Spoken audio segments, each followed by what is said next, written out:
Papaano ba disassemble at i-assemble uli ang barel na Springfield XDS -9 MOD2 9mm with 3.3 barrel. So meron na rin siyang red dots by city red dots. So unang-unang gagawin, siguraduhin walang laman ang chamber o wala siyang bala sa loob. So tingnan natin. So lagyan mo natin safety, silipin. So clear. So walang laman yung kanyang chamber. Graduate natin. Oops, okay. So ulitin natin.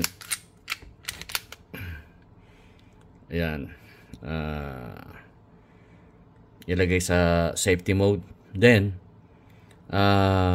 itong isang lever na to i-push pataas 12 o'clock. Ayun. Pagbago medyo matigas nga lang. Pag naitaas na, naiposisyon na sa 12 o'clock, siguro din nasa 12 o'clock, i-squeeze yung trigger.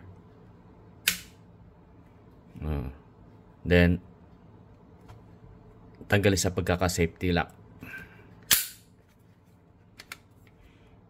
Ayaw. Push yung trigger. Ayun. So tanggal na. Magkahiwalay na yung dalawa.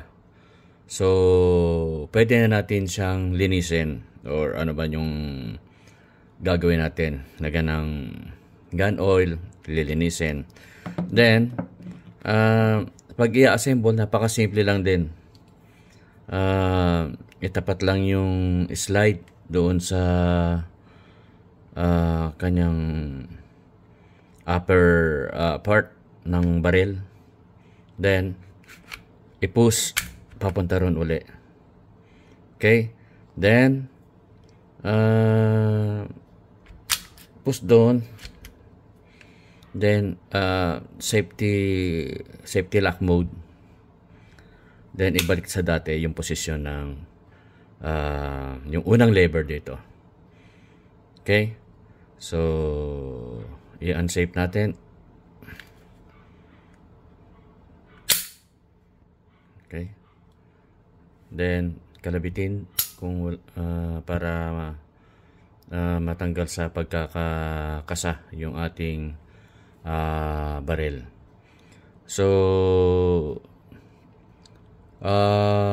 gawin itong i-perform ito nang laging nakaklear yung yung ating chamber, at saka dapat wala siyang magazine para na rin sa ating safety. Yun lang po. Salamat.